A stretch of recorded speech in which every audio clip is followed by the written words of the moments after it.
بسم اللہ الرحمن الرحیم۔ السلام علیکم یا علیہ السلام مدد۔ جی بیٹا، آپ نے صوفیوں کے بارے میں سوال کیا ہے، اور صوفیوں کے بارے میں جو امام معصوم علیہ السلام کا فرمان ہے وہ یہی ہے جو آپ نے فرمایا کہ صوفیوں کے بارے میں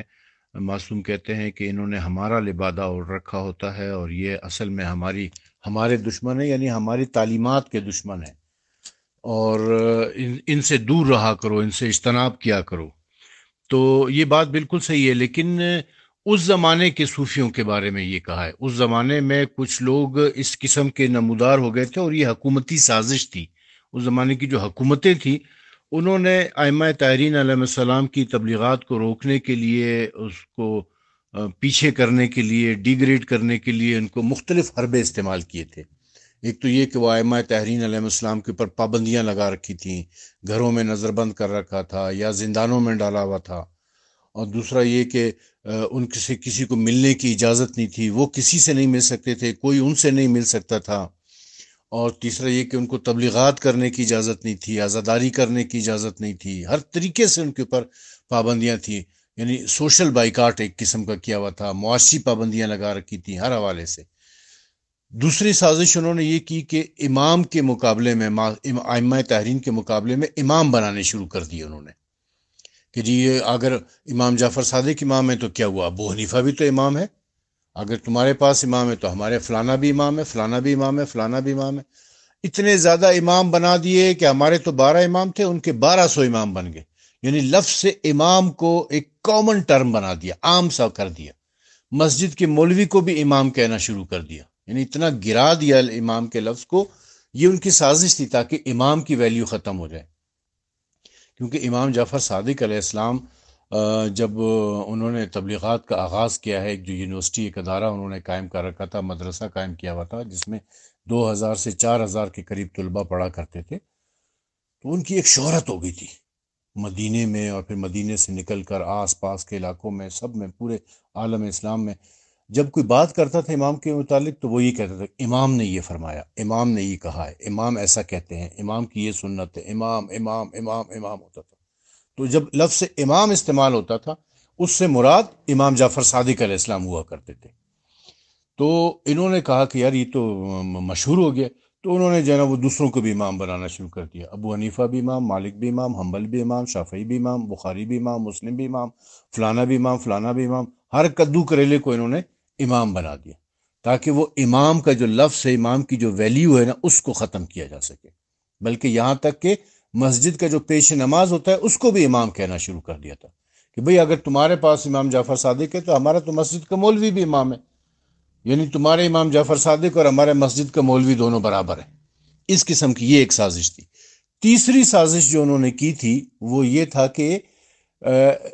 اپنے لوگوں کو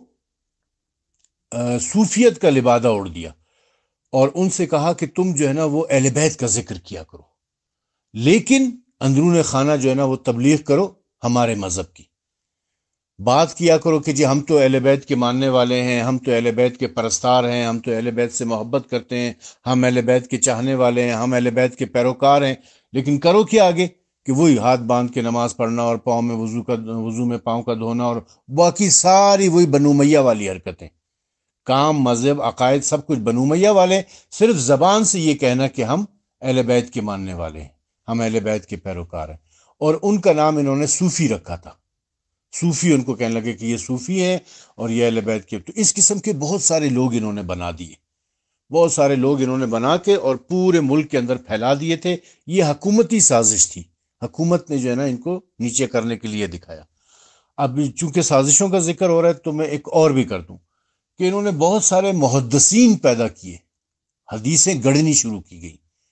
یہ تو معاویہ کے زمانے میں یہ سلسلہ شروع ہو گیا تھا، پھر اس کے بعد یہ سلسلہ جاری رہا، حدیثیں گڑھو،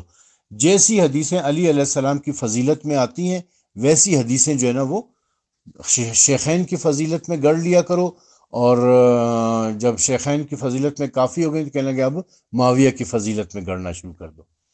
تو ایک چیز یہ کہ، اور پھر جو اہل بیت کی فضیلت میں احادیث ہے ان کو چھپاؤ، ان کو مت لے کر آؤ۔ پھر انہوں نے محدث پیدا کیے، مفسر پیدا کیے، مورخ پیدا کیے۔ ان مورخین نے وہ کچھ لکھا جو حکومت چاہتی تھی، حکومت کی مرضی کے خلاف وہ کچھ نہیں لکھ سکتے تھے۔ ان محدثین نے وہ حدیثیں لکھی ہیں کہ جو حکومت چاہتی تھی، حکومت کی مرضی کے مطابق کتابیں مرتب کی گئی ہیں۔ ان فقیوں نے، جو فقی تھے، انہوں نے وہی فقہ مرتب کی جو حکومت چاہتی تھی، ان کی مرضی کے مطابق تھی۔ اور ان مفسرین نے وہی تفسیریں لکھی ہیں کہ جو حکومت چاہا کرتی تھی۔ اب حکومت تو اہل بیت کی دشمن تھی، چاہے وہ بنو امیہ کی ہے چاہے بنو عباس کی ہے۔ بنو امیہ تو 90 سال میں ختم ہو گئے تھے، لیکن بنو عباس کی حکومت تو 250 سال رہی ہے، اور 250 سال میں یہ ساری سازشیں ہوئی ہیں۔ بنو عباس نے بہت زیادہ اہل بیت کے مشن کو نقصان پہنچایا ہے۔ تو اس قسم کی یہ سازشیں ہوتی تھی۔ تو اس میں یہ صوفی طبقہ انہوں نے پیدا کیا تھا، جنم دیا تھا، اور صوفیت کو انہوں نے پھیلایا تھا۔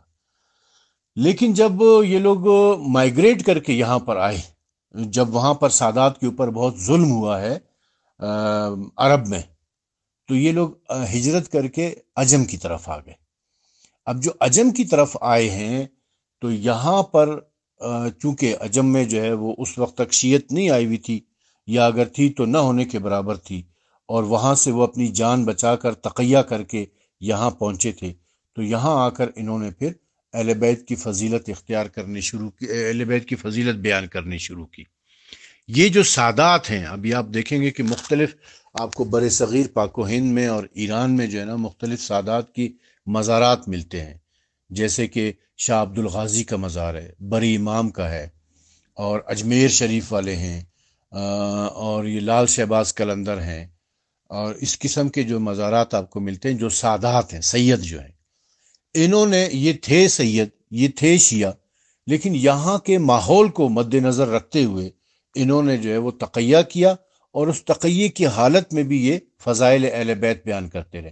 آج کل ہم ان کو صوفی کہہ رہے ہیں، یہ جن کو آج کل ہم صوفی کہہ رہے ہیں، وہ اصل میں وہ سادات تھے۔ میں صرف سادات کی بات کر رہا ہوں، غیر سادات کی نہیں۔ غیر سادات جیسے یہ داتا گنج بخش وغیرہ ہیں، یہ تو اہل بیت کے دشمنوں میں سے، میں صرف سادات کی بات کر رہا ہوں۔ تو جیسے شمس تبریز ہیں، ملتان والے جو ہیں، لیکن جو غیر سادات ہیں وہ وہی صوفی ہیں، وہ پرانے صوفی تھے، کہ وہ جو ہے نا مذہب ان کا، تبلیغات ساری ان کی وہ ہوگی بنو امیہ والی اور بنو عباس والی، لیکن زبان سے جو ہے نا وہ اہل بیت کی بات کریں گے، وہ بھی ڈھکے چھپے الفاظ میں، جو غیر سادات ہیں۔ جو سادات ہیں میں ان کی بات کر رہا ہوں، جو سید ہیں۔ وہ سید جو تھے وہ وہاں سے عرب سے مائیگریٹ کر آئے تھے، تقیہ کیا تھا انہوں نے یہاں پر آ کر، اپنی جان بچانے کے لیے وہ یہاں پر آئے تھے، کیونکہ وہاں پر سادات کا بہت قتل ہو رہا تھا، تو وہ یہاں پر آ گئے تھے، اور عجم میں آ کر انہوں نے کیا۔ اب اس وقت ہمارے معاشرے میں سادات اور غیر سادات کو ایک متفقہ طور پر صوفی کہا جاتا ہے۔ یہ جو پیروں والے ہیں، جو مزارات والے ہیں، ان سب کو ہم کہتے ہیں یہ صوفی ہیں۔ ایسا نہیں ہے، یہ سب صوفی نہیں ہے۔ جو اسپیشل ٹرم ہے نا صوفی کی، وہ وہی ہے جو غیر سادات ہیں، جن کو حکومت نے لانچ کیا تھا باقاعدہ، اور وہ پورے علاقے میں ان کو، مطلب جہاں جہاں پر بھی اس وقت تک اسلامی مملکت کا دائرہ پھیل چکا تھا، وہاں پر ان کو حکومت نے لانچ کیا تھا۔ وہ سب غیر سادات تھے۔ تو جو غیر سادات ہیں وہ صوفی ہیں، ان کو ہم صوفی کہیں گے۔ لیکن جو سادات ہیں یہ صوفی نہیں ہیں، ان کو آپ صوفی نہ کہیں۔ ہو سکتا ہے کہ معاشرے میں لوگ ان کو صوفی کہہ رہے ہوں، لیکن یہ بنیادی طور پر صوفی ہیں نہیں، یہ سید ہیں۔ اور سید، یہ دوسری بات ہے کہ یہ تقیہ کر رہے ہوں گے، ان کے ہاں وہ تبلیغات نہیں ہوں گی مجبوری کی حالت کی وجہ سے، لیکن یہ صوفی ہیں نہیں۔ صوفی جو خاص ایک طبقہ تھا جس کو بنو عباس کی حکومت نے لانچ کیا تھا، اہل بیت کے فضائل کو زبانی طور پہ بیان کرنا، اور در پردہ اہل بیت کے پس منظر میں ان کے مذہب کی اور ان کے عقائد اور ان کے نظریات کی تبلیغ کرنا۔ وہ سارے احکامات اور فقہ اور عقائد جو تھے وہ سارے بنو عباس والے تھے، لیکن صرف زبان سے نام لینا۔ ابھی بھی یہ لوگ اسی طرح کر رہے ہوتے ہیں، سارے کے سارے سنی، اور وہ سنی کے فقہ حنفیہ پہ چلنے والے، یا اور عقائد بھی سارے وہ بنو امیہ والے ان کے ہوتے ہیں، لیکن زبان سے وہ دو چار لفظ جو ہے نا اہل بیت کی فضیلت میں کہہ دیتے ہیں۔ یہ میں غیر سادات کی بات کر رہا ہوں، ٹھیک ہے نا۔ جو غیر سادات یہاں پر ملتان میں 2-4 مزارات ہیں، لاہور میں ایک داتا گنج بخش کا ہے، رکن الدین ہے، اس قسم کے جو ہے نا وہ یہ صوفی ہیں اصل میں، وہی صوفی جن کو لانچ کیا گیا تھا۔ لیکن جو سادات ہیں جن کا میں نے ذکر کیا کہ جیسے لال شہباز قلندر ہے، یا یہ عبداللہ شاہ غازی ہے، یا بری امام ہے، یا شمس تبریز ہے، یا انڈیا میں اجمیر شریف والے ہیں دوسرے، یہ صوفی نہیں ہیں، ان کو صوفی نہ کہا جائے،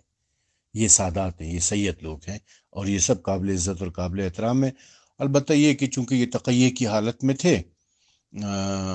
یہ سخی سرور والے، جو سخی سرور والے بھی سید ہیں، یہ امام جعفر صادق علیہ السلام کے پڑھ پوتے ہیں، سخی سرور والے، یہ بہت نزدیکی ہیں امام جعفر صادق کے۔ اور یہ عبداللہ شاہ غازی جو ہیں یہ امام حسن علیہ السلام کے پڑھ پوتے ہیں،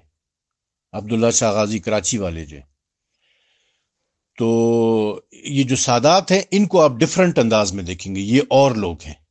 اور جو یہ غیر سادات صوفی ہیں یہ اور لوگ ہیں۔ تو غیر سادات جو ہیں، جو صوفی کہلاتے ہیں، یہ ان سے پرہیز کرنے کا کہا ہے امام نے، ان سے دور رہنے کی تلقین کی ہے۔ لیکن جو سادات ہیں ان کے قریب جائیں آپ،